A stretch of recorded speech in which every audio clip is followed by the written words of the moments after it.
আশা করি সবাই ভালো আছেন। আবারও আপনাদের সামনে উপস্থিত হয়েছি নতুন আরও একটি ভিডিও নিয়ে। আজ আমরা আলোচনা করব বিবিএ থার্ড ইয়ারের কস্ট অ্যাকাউন্টিং নামক বিষয়ের চ্যাপ্টার 4 নিয়ে। চ্যাপ্টার 4 এর নাম হচ্ছে ম্যাটেরিয়ালস বা কাঁচামাল। ইতিমধ্যেই আমরা এই অধ্যায়টির কয়েকটি ক্লাস দিয়েছি। তারই ধারাবাহিকতায় আজ আমরা আরও একটি ক্লাস নিয়ে উপস্থিত হয়েছি। তবে আজকে আমরা আমাদের আলোচনায় যাওয়ার পূর্বে বলে নিতে চাই, আমরা আমাদের চ্যানেলে এসএসসি, এইচএসসি, বিবিএস, বিবিএ, এমবিএর সকল ম্যাথ বিষয়গুলোর উপরে ক্লাস দিচ্ছি। সো আপনারা আমাদের এই চ্যানেলটির সাথেই থাকবেন, চ্যানেলটি সাবস্ক্রাইব করে রাখবেন এবং অবশ্যই ভিডিওতে লাইক এবং কমেন্ট করবেন। আমাদের ক্লাসগুলো কেমন হচ্ছে সেটাও জানাবেন। আরও বলে নিতে চাই, যারা আমাদের ক্লাসগুলো করছেন তাদেরকে আমরা আমাদের এই শিটটির পিডিএফ প্রদান করব সম্পূর্ণ ফ্রিতে। সো যদি কারো এই পিডিএফটি দরকার হয় তাহলে অবশ্যই কমেন্টের মাধ্যমে জানাবেন। আমরা আমাদের এই পিডিএফ ফাইলটি আপনাদেরকে দিয়ে দেব। সো আজ আমরা যে অঙ্কটি নিয়ে কথা বলবো সেই অঙ্কটি আসছে এনইউতে, বিবিএস ডিগ্রি থার্ড ইয়ারে আসছে 2011 সালে। আজকের এই অঙ্কটি খুবই গুরুত্বপূর্ণ একটি অঙ্ক এবং খুব মজার একটি অঙ্ক, ঠিক আছে? সো আমরা প্রশ্নে চলে যাই। প্রশ্নে বলা হয়েছে the daily uses of materials P নামক একটা ম্যাটেরিয়ালস আছে, কাঁচামাল আছে যেটা ব্যবহার করা হয় ইজ কত 10 ইউনিটস। আচ্ছা, প্রতিদিন কত ইউনিটের কথা বলা হয়েছে? ডেইলির কথা বলা হয়েছে। ডেইলি মানে হচ্ছে প্রতিদিন। কত ইউনিটস? 10 ইউনিটস। তারপরে বলা হয়েছে ওয়ার্কিং ডেইজ 300 ইন এ ইয়ার। তার মানে হচ্ছে একদিনে 10 ইউনিট ব্যবহৃত হয়। আর এমন ওয়ার্কিং ডেইজ অর্থাৎ কার্যদিবস হচ্ছে কয়দিন? 300 দিন ইন এ ইয়ার। অর্থাৎ 360 দিনের মধ্যে 300 দিন কি করা হয়? কাজ করা হয়। ঠিক আছে? ধরেন একটা কারখানা আছে, সেই কারখানাতে 300 দিন কাজ করা হয়। সো 300 দিন যদি কাজ করা হয় আর সেই 300 দিনের প্রতিদিন যদি 10 টা করে ইউনিট ব্যবহৃত হয়, তার মানে হচ্ছে বার্ষিক যে ইউজেসটা আছে, বার্ষিক পণ্যের যে ব্যবহারকৃত ইউনিট আছে সেটা আসবে কত আমাদের? 3000 ইউনিটস। আশা করি বুঝতে পেরেছেন। দেন বলা হয়েছে স্টোরিং কস্ট ইজ 10%। দেন বলা হয়েছে unit cost of materials is টাকা কত? 5। এই যে এখানে 10টা ইউনিট লাগতেছে, 10টা ইউনিটের প্রত্যেকটা ইউনিটের দাম কত করে? 5 টাকা করে। দেন বলা হয়েছে কস্ট অফ অর্ডারিং মানে অর্ডার কস্ট যেটা সেটা হচ্ছে টাকা কত? 30 পার অর্ডার। প্রতি অর্ডারে 30 টাকা করে অর্ডার কস্ট হয়। এরপরে বলা হয়েছে find out the economic order quantity, অর্থাৎ ইউকিউ বের করেন। ইকোনমিক অর্ডার কোয়ান্টিটি মিতব্যয়ী ফরমাইশ পরিমাণ। সো আমাদেরকে বলছে ইউজিং, 1 নম্বরে বলা হয়েছে ইকুয়েশন মেথড এবং 2 নম্বরে বলা হয়েছে ইউজিং টেবুলেশন মেথড। সো আমরা এই অঙ্কটিতে যাওয়ার আগে বলতে চাই, আমরা পূর্বের কোনো একটি ক্লাসে অথবা সর্বপ্রথম যে বেসিক ক্লাসটা ছিল সেই ক্লাসটাতেই আমরা বলছিলাম যে ইউকিউ বের করার টোটাল 3টা পদ্ধতি আছে। কয়টা পদ্ধতি? 3টা পদ্ধতি। সেই 3টা পদ্ধতির মধ্যে আমরা গত ক্লাসগুলোতে ইউকিউর যে ইকুয়েশন মেথড আছে সেই ইকুয়েশন মেথডের মাধ্যমে ইউকিউ নির্ণয় করেছি। সো আজকে আমাদের এই প্রশ্নটাতে ইউকিউ বের করার 2টা পদ্ধতির কথা বলা হয়েছে। এতদিন যে আমরা ইকুয়েশন মেথডে বের করছি সেটাও বের করতে বলছে এবং টেবুলেশন মেথডে মানে হচ্ছে টেবিলের মাধ্যমে উপস্থাপন করতে হবে বা টেবিলের মাধ্যমে এটা বের করে দেখাইতে হবে। এটাকেই বলা হয়েছে টেবুলেশন মেথড। ওকে, ফাইন। সো সর্বপ্রথমে আমরা যেটা করব, 1 নাম্বার রিকোয়ারমেন্টের সলিউশনটা দেখে নেব, ঠিক আছে? সো আপনাদের সুবিধার্থে আমি একটু স্ক্রিনটা একটু বড় করে নিচ্ছি। ওকে, আশা করি দেখা যাচ্ছে। সো এখানে খেয়াল করে দেখেন, আমাদের এই যে বার্ষিক কনজাম্পশন বা বার্ষিক ইউজেস ছিল যেটা, সেটা কত ছিল? সেটা ছিল 3000 ইউনিট। কিভাবে বের করছিলাম? আমরা এই অ্যানুয়াল কনজাম্পশনকে এন দ্বারা প্রকাশ করি। N equal annual consumption. So আমাদের প্রতিদিন কত ইউনিট ব্যবহার হতো? 10 ইউনিট। এবং বছরে কয়টা ওয়ার্কিং ডেজ ছিল? 300 ওয়ার্কিং ডেজ। সো 300 এর সাথে যদি আমরা 10 ইউনিট করে গুণ দেই তাহলে আমাদের চলে আসে কত? 3000 ইউনিটস। ফাইন। দেন প্রশ্নটাতে বলা ছিল, এই যে এখানে দেখেন অর্ডারিং কস্ট কত টাকা ছিল দেখেন তো? অর্ডারিং কস্ট ছিল 30 টাকা করে। ফাইন। সো এখানে দেখেন অর্ডারিং কস্ট কত টাকা লেখা হয়েছে? 30 টাকা। ঠিক আছে? এই যে 30 টাকা। তারপরে আমাদের এখানে খেয়াল করে দেখেন তো স্টোরিং কস্টটা কত টাকা ছিল? এখানে সরাসরি টাকা না দিয়ে কি দেয়া আছে?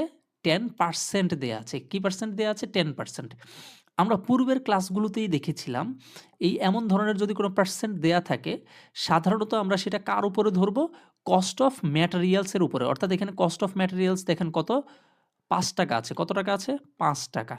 সো আমরা এই ৳৫ র উপরে কত পার্সেন্ট ধরবো? 10% ধরবো। সো এখানে খেয়াল করে দেখেন, এই যে সি মানে হচ্ছে কি carrying cost. So carrying cost এখানে আমরা ওই যে ম্যাটেরিয়ালের পার ইউনিট কস্ট যেটা আছে সেটার উপরে আমরা 10% ধরবো। প্রশ্নে যেহেতু 10% ধরার কথা বলছে। সো আমাদের আসবে টাকা 0.50। ওকে।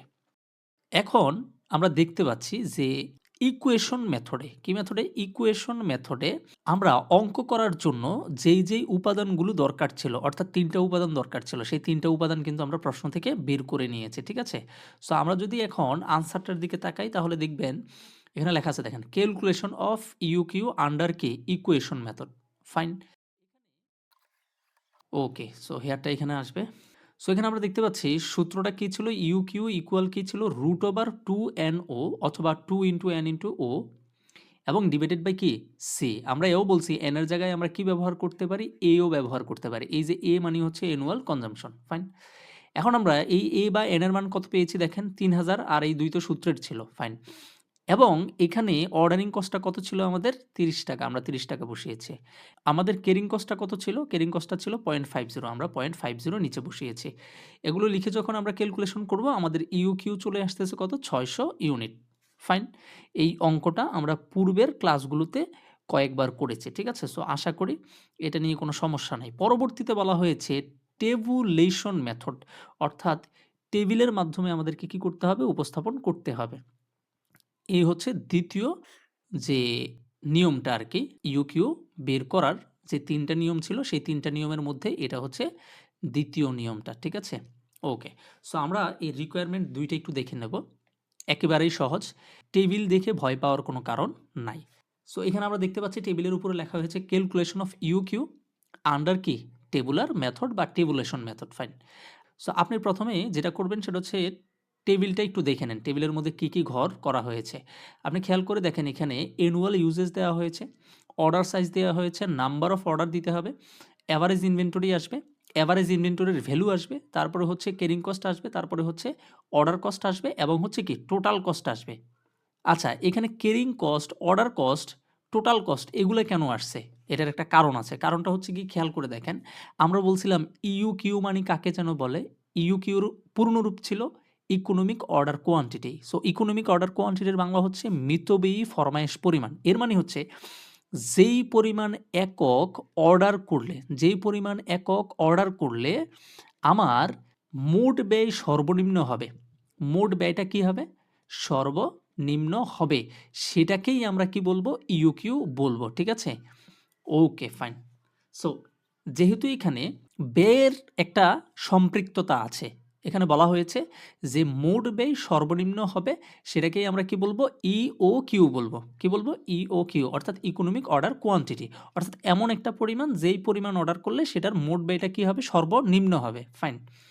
সো যেহেতু এখানে মোট ব্যয় সম্পর্কিত বা রিলেটেড আছে এখানে, সেহেতু আমরা টোটাল কস্ট লিখছি। এখন প্রশ্ন হচ্ছে টোটাল কস্ট বের করার জন্য কি করতে হবে? বা কি যোগ করলে টোটাল কস্ট হয়? সো এই টোটাল কস্ট, অর্ডার কস্ট এবং ক্যারিং কস্ট যোগ করলে আমরা কি পাবো? Total cost. টোটাল কস্ট সমান হচ্ছে carrying cost plus order cost. অর্থাৎ এই ২ টাকে যোগ করলেই আমরা টোটাল কস্টকে পাবো। ওকে, ফাইন। তাহলে এখন প্রশ্ন আসতে পারে যে ঠিক আছে, এগুলো বুঝলাম যে টোটাল কস্ট বের করার জন্য আমার ক্যারিং কস্ট এবং অর্ডার কস্ট লাগবে, কারণ এই ২ টাকে যোগ করলে আমি অর্ডার কস্ট পাবো। কিন্তু প্রশ্ন হচ্ছে এভারেজ ইনভেন্টরি কেন দরকার? বা এভারেজ ইনভেন্টরি ভ্যালু কেন দরকার? ঠিক আছে? এই ২ টা ঘর কেন দরকার? এই ২ টা ঘর দরকার হওয়ার একটা কারণ আছে। সেটা হচ্ছে আপনি যখন ক্যারিং কস্টটা বের করবেন, এই ক্যারিং কস্ট সাধারণত এই এভারেজ ইনভেন্টরি ভ্যালুর উপরে বের করতে হয়। কার উপরে? ক্যারিং কস্টটা বের করতে হয় কার উপরে? Average inventory value. এইটার উপরে আপনি যেটা করবেন সেটা হচ্ছে ক্যারিং কস্ট বের করবেন। কারণ ক্যারিং কস্টের একটা কি দেয়া আছে? পার্সেন্টেজ প্রশ্নে দেয়া আছে। এখন আবার এভারেজ ইনভেন্টরি ভ্যালু বের করার জন্য এভারেজ ইনভেন্টরি প্রশ্নে দেওয়া নাই। এজন্য এভারেজ ইনভেন্টরি কি করতে হবে? বের করে নিতে হবে। ফাইন।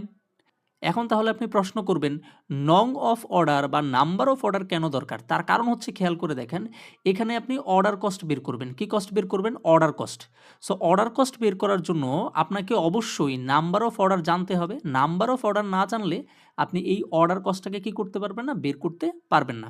সো এই নাম্বার অফ অর্ডার অবশ্যই আপনাকে কি করতে হবে? বের করতে হবে। এই নাম্বার অফ অর্ডার বের করার জন্য আপনি এখানে অর্ডার সাইজের একটা ঘর দিবেন। আর অ্যানুয়াল ওয়েজেস ছাড়া তো আপনি বাকি কাজ করতে পারবেন না। এটা আশা করি বুঝতে পেরেছেন। সো আমরা ঘরগুলো নিয়ে আলোচনা করলাম। আমরা যখন অঙ্কটা শেষ করব, আপনি আরো সহজে বিষয়টা বুঝবেন। ঠিক আছে? ওকে। সো এই ঘরের বিস্তারিত আলোচনায় যাওয়ার আগে আমরা আবারও একটু দেখে নেই ইউকিউ মানে কি ছিল?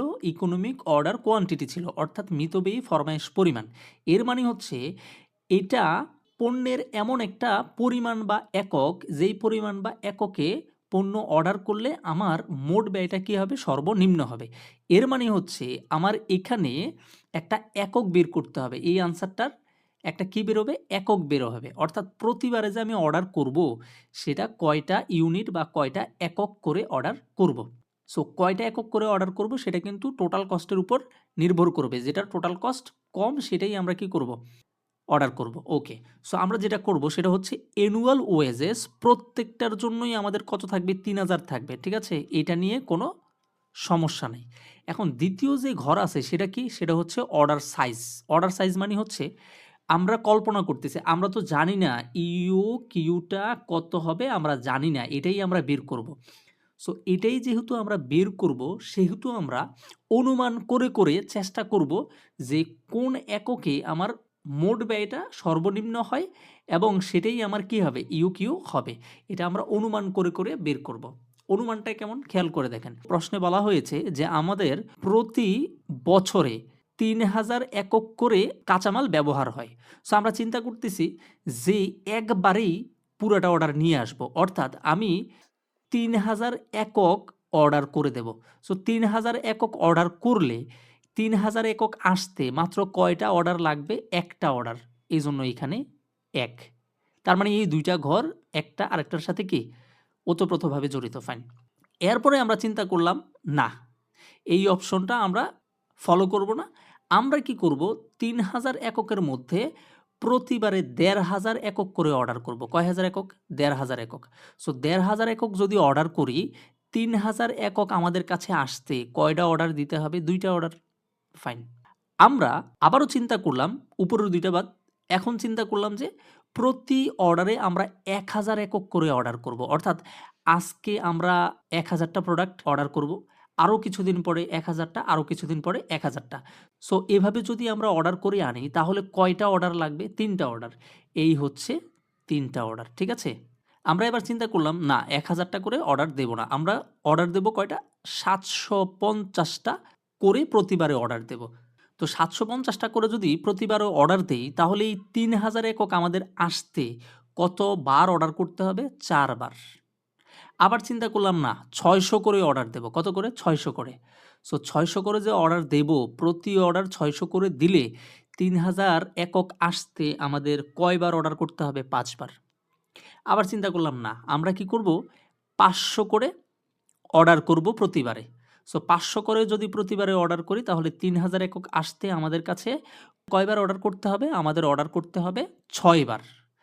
সো এখানে আমরা অনুমানের ভিত্তিতে আমরা ধরে নিলাম যে কি, কি সাইজের আমরা কি করব? অর্ডার করব এবং কি, কি সাইজের অর্ডার করব সেটার উপর ভিত্তি করে আমাদের একটা নাম্বার অফ অর্ডার বের হয়ে গেছে। ঠিক আছে? সো আশা করি এই ৩ টা ঘর আপনি বুঝছেন। ঠিক আছে? তবে যখন আপনি পুরোটা অঙ্ক মনোযোগ দিয়ে দেখবেন, তখনই একমাত্র আপনি অঙ্কটা ভালোভাবে বুঝতে পারবেন। সো আমরা এই ৩ টা ঘর বুঝে গেলাম। ঠিক আছে? ওকে। এখন খেয়াল করে দেখেন। আমরা তো নাম্বার অফ অর্ডার বের করছি না? সো এই নাম্বার অফ অর্ডারের সাথে যদি আমরা প্রতি অর্ডারের টাকাটাকে গুণ দিয়ে দেই, তাহলেই কিন্তু আমাদের অর্ডার কস্টটা বের হয়ে যাবে। এই অর্ডার কস্টটা বের হয়ে যাবে। অর্থাৎ মোটামুটি অর্ডার কস্টের কিছু কাজ আমরা এগিয়ে নিয়ে আসছি।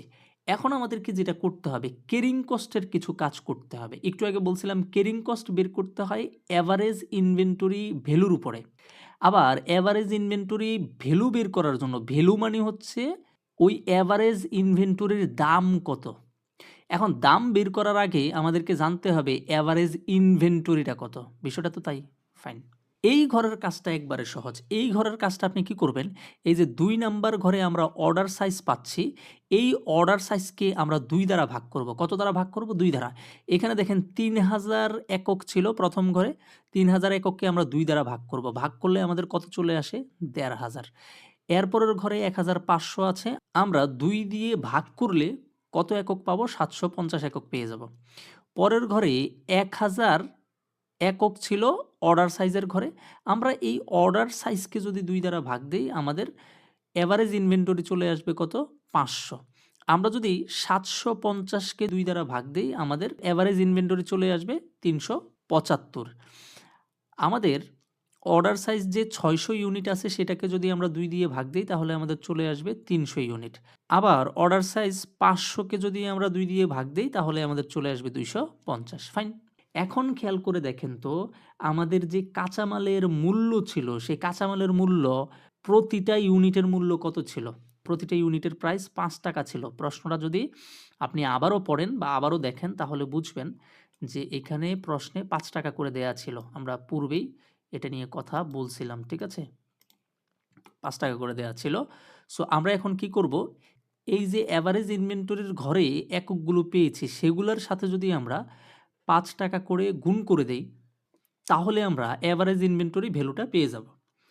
সো আমি একটু বুঝার স্বার্থে এটা মুছে দিচ্ছি। সো ১৫০০ এর সাথে যদি আমরা ৫ টাকা গুণ দেই তাহলে আমাদের চলে আসবে কত? ৭৫০০। ৭৫০ এর সাথে যদি আমরা ৫ টাকা গুণ দেই আমাদের চলে আসবে ৩৭৫০।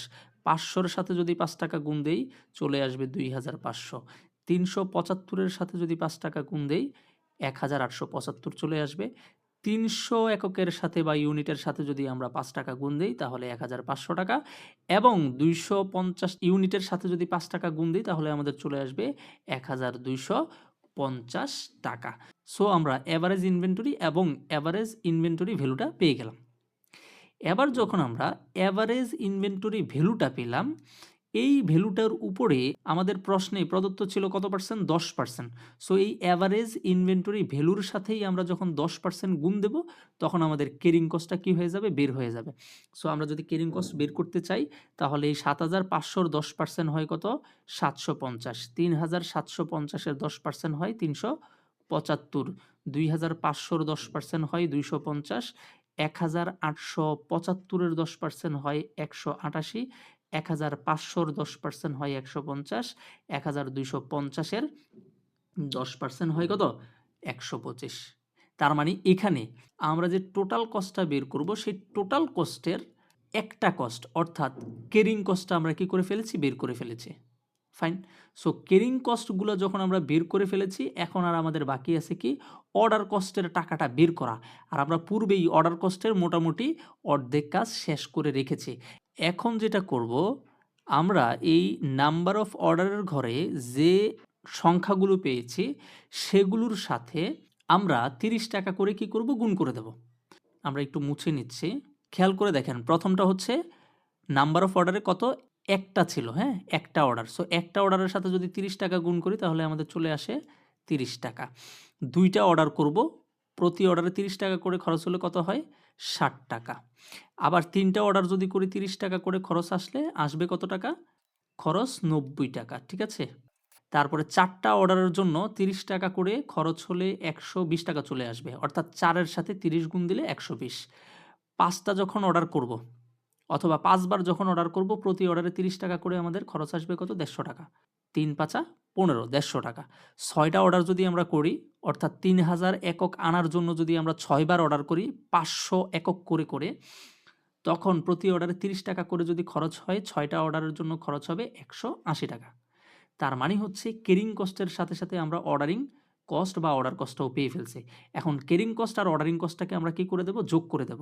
সো এখানে যদি আমরা খেয়াল করি দেখেন এই ৭৫০ এর সাথে ৩০ যোগ করলে আমরা ৭৮০। ৭৭৫ এর সাথে ৬০ যোগ করলে ৪৩৫। ২৫০ এর সাথে ৯০ যোগ করলে ৩৪০। আর যদি আমরা ১৮৮ এর সাথে ১২০ যোগ করি ৩০৮। ১৫০ এবং ১৫০ অর্থাৎ ১৫০ হয় ৩০০। ১২৫ আর ১৮০ হবে ৩০৫। অর্থাৎ আমরা এখানে দেখতে পাচ্ছি টোটাল কস্টটা কি হয়ে গেছে? বের হয়ে গেছে। ঠিক আছে? টোটাল কস্টটা বের হয়ে গেছে। সো আমরা সম্পূর্ণ টেবিল শেষ করে ফেলেছি এবং আশা করি আপনারা টেবিলটা বুঝতে পেরেছেন। এখন আমাকে শুধু একটা প্রশ্নের উত্তর দেন। এখানে দেখেন টোটাল কস্ট সবচেয়ে কম কোনটা দেখেন তো? ৭৮০, ৭৮০ র উপরে আর কোনোটা নাই। ৭৮০ র নিচে কত আছে দেখেন তো? ৪৩৫। ৪৩৫ এর নিচে কোনটা আছে? আর নিচে আছে ৩৪০, তার নিচে আছে ৩০৮, তার নিচে আছে ৩০৫ এবং সবচেয়ে কম হচ্ছে কত? ৳৩০০। আর এই ৳৩০০ খরচ হচ্ছে কয়টা একক করে অর্ডার করলে? ৬০০ টা একক করে যদি আমরা অর্ডার করি। অর্থাৎ ৬০০ টা একক করে যদি আমরা অর্ডার করি, ৫ টা অর্ডারে আমাদের কাছে ৩,০০০ একক চলে আসবে এবং এই ৬০০ টা করে অর্ডার করার কারণে আমাদের যে টোটাল কস্ট আছে, সেই টোটাল কস্ট কি হবে? সর্বনিম্ন হবে। তার মানে হচ্ছে এখানেও ইউকিউ কত বের হয়েছে? ৬০০ বের হয়েছে। ফাইন। ইভেন ৬০০ ই বের হওয়ার কথা ছিল। কারণ হচ্ছে আমরা যখন এই ইকুয়েশন মেথডে করেছিলাম তখনও আমাদের কত বের হইছে? ৬০০ ইউনিট বা ৬০০ একক বের হইছে।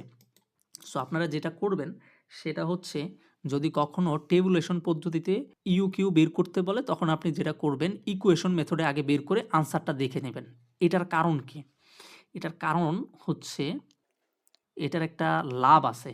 কারণ এবং লাভ সেটা বলে দিচ্ছি। খেয়াল করে দেখেন এখানে আমরা মোট কয়টা ঘর করেছি? ৭ টা। ১ টা, ২ টা, ৩ টা, ৪ টা, ৫ টা, ৬ টা। মোট ৬ টা করেছে। ঠিক আছে? সো আপনি চাইলে এখানে এই ঘরগুলো কিন্তু কমিয়ে করতে পারেন।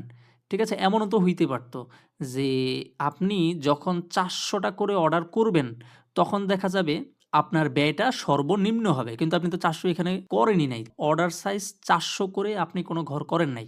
তার মানে হচ্ছে যদি এখানে আমাদের এই ৬০০ টা না বের হইতো অথবা ৬০০ র জায়গায় ৪০০ আমাদের ইউকিউ হওয়ার কথা থাকতো, তখন কিন্তু আমাদের আরও একটা ঘর করতে হইতো।